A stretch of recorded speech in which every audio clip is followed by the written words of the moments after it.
Development with Chinese characteristics. 10 lessons for policymakers. Is the 21st century already the Chinese century? Countries all over the developing world, from Ethiopia and Rwanda to Kazakhstan and Bolivia, are increasingly looking to China as a model for how to launch, sustain, and manage rapid economic growth. Top officials visit China on study trips. National planning bodies issue ambitious documents modeled on China's experience. Too often, however, China's development model is misinterpreted or oversimplified as amounting to little more than strong leadership atop a highly centralized and economically interventionist state. There is more to the lessons that China's rise holds for the developing world than that, however.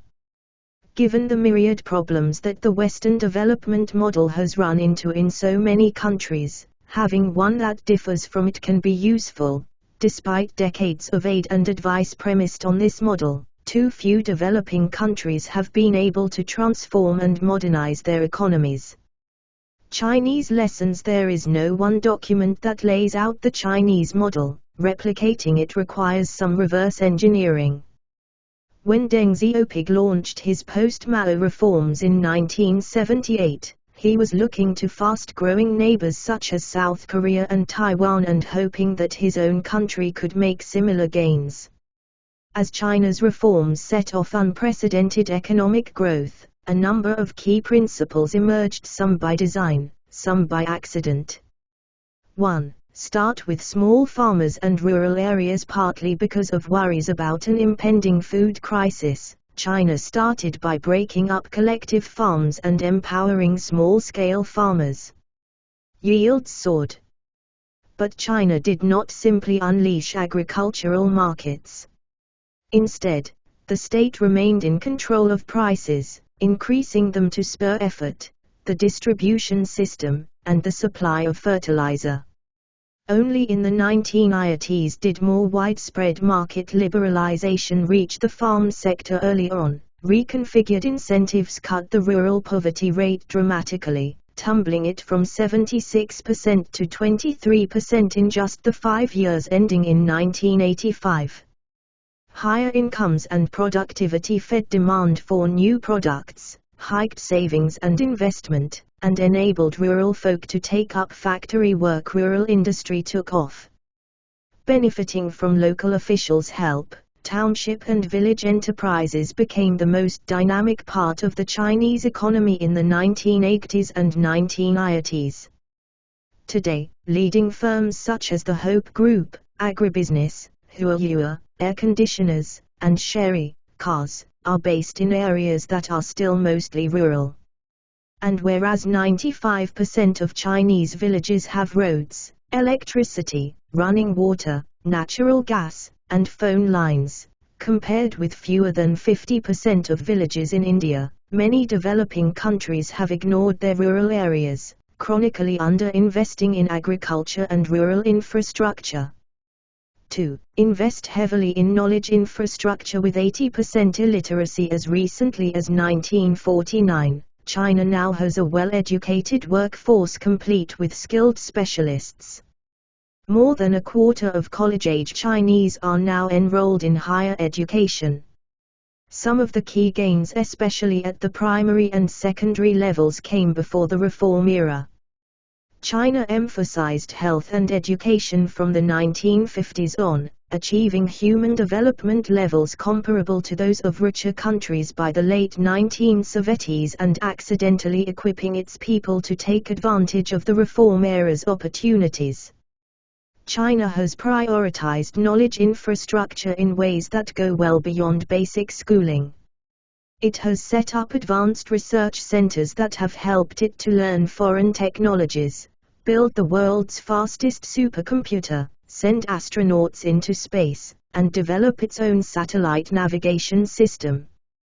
3. Prioritize cohesion. China's polity is authoritarian, but many of its leaders accept more de facto accountability than do top officials in some developing countries that hold regular elections while ignoring accountability during the intervals between them. China possesses ethnic homogeneity and a long history as a unified state. The feeling of nationhood that results has imbued leaders with a sense, again, more de facto than institutionalized, that their compatriots can make them answer.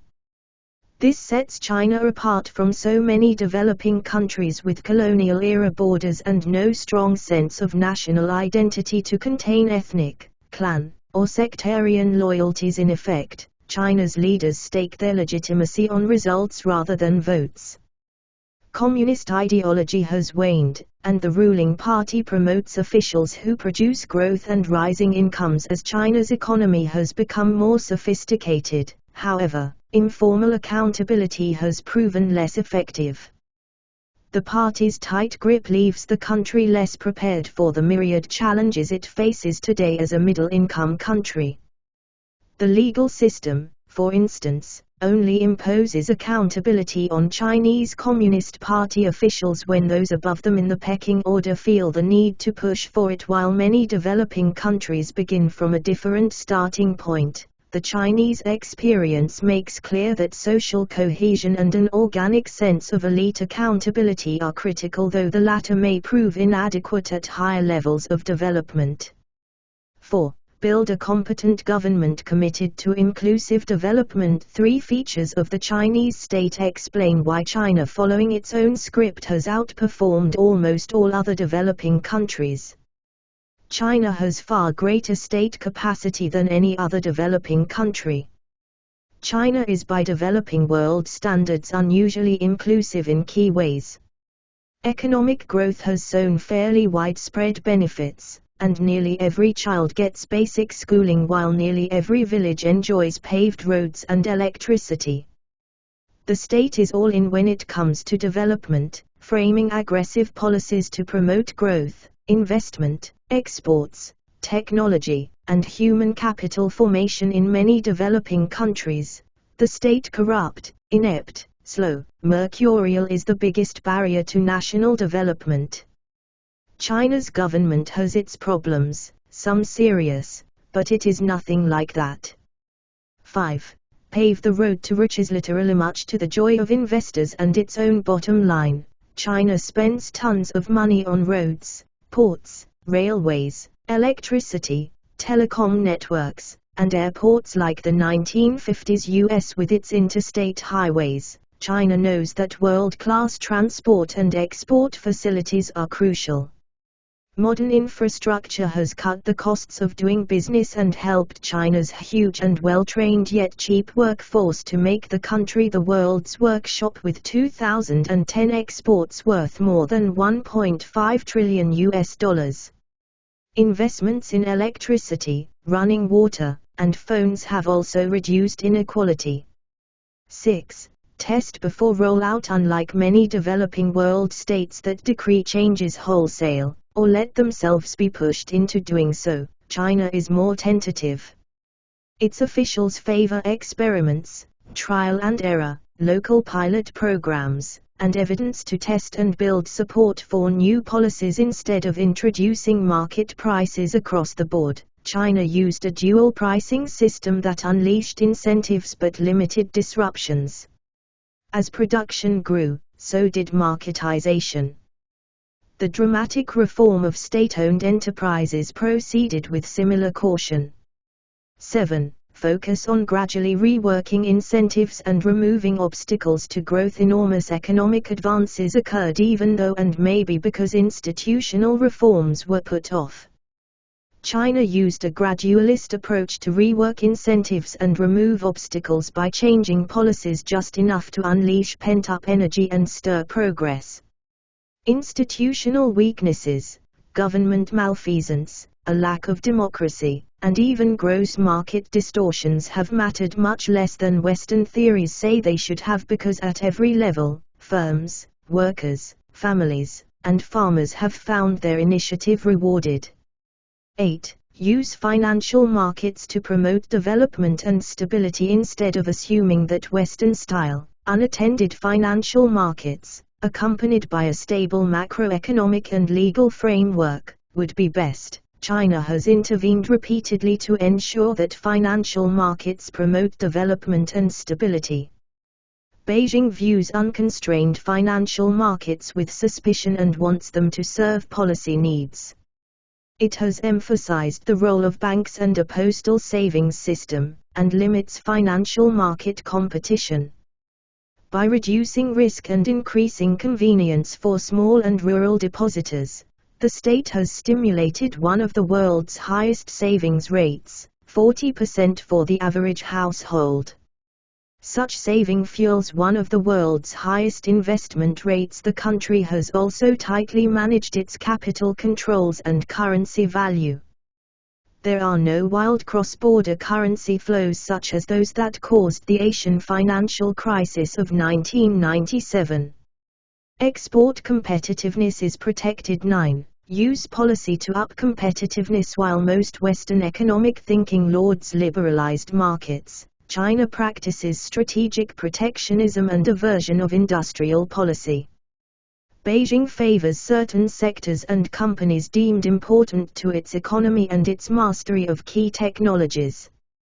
It uses regulation to limit foreign influence at times, even when promoting foreign investment in special economic zones and particular sectors. Like many before it, China has recognized that the dynamic process of advancing economic development and industrial diversification requires substantial state involvement.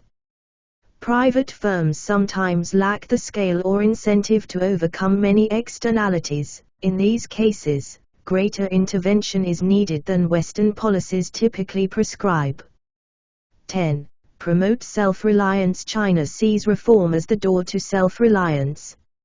In contrast, most developing countries have adopted policies often under Western influence that undermine their ability to engage the world on their own terms. Instead of deploying the laissez-faire policies, China dictates the terms on which foreign companies can access key markets, aggressively acquires, and even steals, new technology, and grooms firms to compete internationally. It maintains a large government workforce and favors wealth creation over poverty reduction. With the right know-how, homegrown corporations, and a capable state, China sees globalization as a game it can win. Trade builds up its companies, benefits the great majority of its citizens, and enhances its international position. Be pragmatic and flexible. There is no single model of development. Every country has unique assets and challenges. Building on what works is far more likely to succeed than trying to import any particular model from overseas. To distill the essentials, developing countries need leaders who can leverage a certain degree of cohesion, develop a reasonably competent government, and roll intelligently with local and national circumstances.